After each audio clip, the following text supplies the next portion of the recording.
Hey guys, Frank here and welcome to another episode of How Did I Shoot This One? And today we're not going to just talk about a picture, because this is actually the final image. But I want to talk about something that's way more important. How do you get an image like this? Where do you stop with shooting? And most of all, when don't you stop with shooting? So join us for today's talk about how did I shoot this one? A little bit more extensive.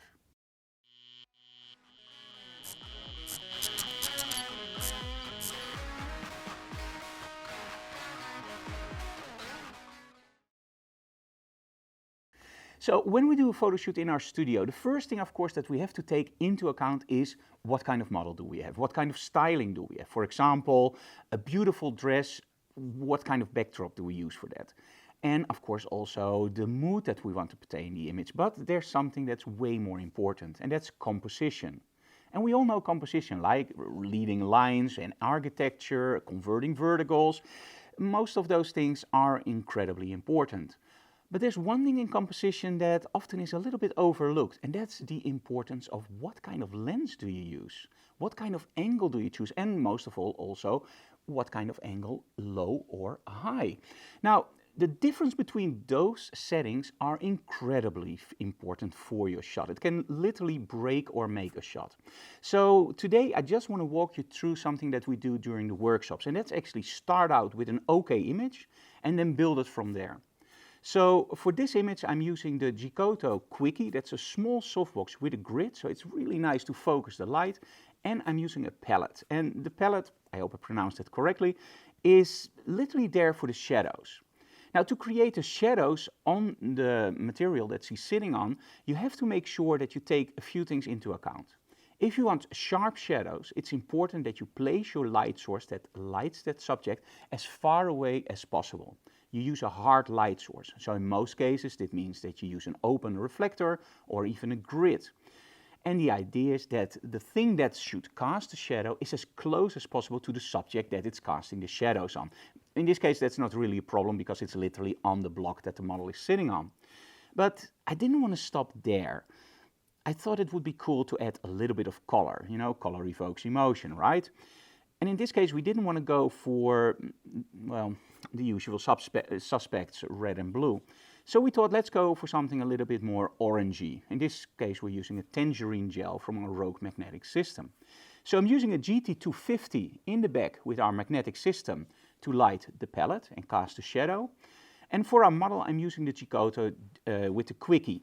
Now, the reason they're both under the same angle is because I wanted to create a darker area on the right side of the image. So in other words, the accent light is on the left side, my main light is on the left side, and on the right side there's nothing. Now, in the end, we did place a large reflector over there because we did want to open up the shadows a little bit.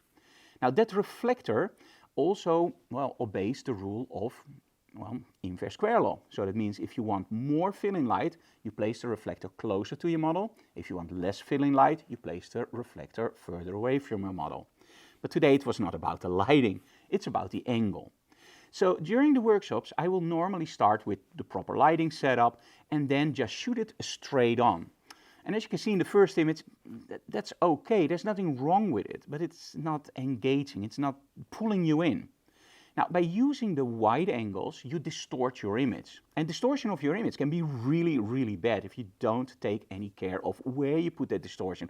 For example, somebody with a very long head or weird arms, it doesn't look nice. But if you use it correctly and you use it as a leading line, it can be absolutely awesome. And that's actually what I'm doing in the next images. Look at the shoe. I'm actually aiming my lens almost at the point of her shoe and then using that as a leading line, using the distortion of the wide angle, just extending it to our model. And that creates something that I find really interesting. Now, the following images, you see how I build up this shot. And in the final images, you can actually see that we're adding smoke. And in the final images, the last two, now look at this. This is the first one. It's a little bit compressed, right? And there's nothing wrong with the shot, it's great.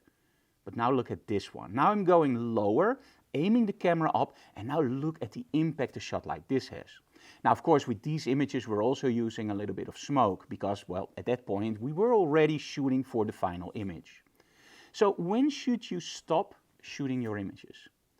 When I started with photography, I was often very quickly impressed with the images I got in. Beautiful model, great lighting, great backdrop, beautiful pose, great dress, wow, great shot. And then you start looking at those images and you go like, what really drives me in that image? What makes me look at that image and go, wow? And there was nothing there. It was a great model, but there are plenty of great models. And that's when I started to experiment with using those wide angles. What's the perfect lens? Everybody will tell you, 70 to 200. Yeah, the problem with the 70 to 200 and everything above that 70 is it's always compressing. So you always get a compressed image. I'm using the 24 to 70 on my camera, and that means that I can compress, but I can also distort with a wide angle. And that gives me so much more latitude during the photo shoots. But hey, we can talk about it for hours, you know the drill, right? Let's go to the studio, let's look at the behind the scenes images so you can see the lighting setup and of course the final results.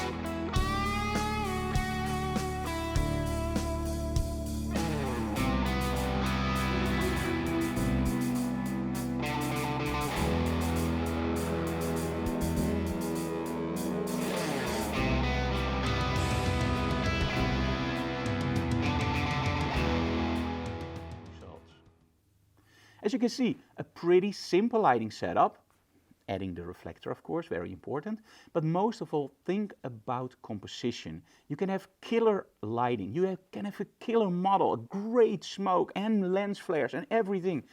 But if you mess up the composition and your angles, it doesn't look nice. That's why they call it, when you shoot low up, the hero pose. So, your next image, will it go from 0 to hero by just choosing the right angles? I guess so. Good luck. See you again next time. Oh, I forgot something. Like, subscribe, and of course, tell other people about our channel so we can grow. Bye.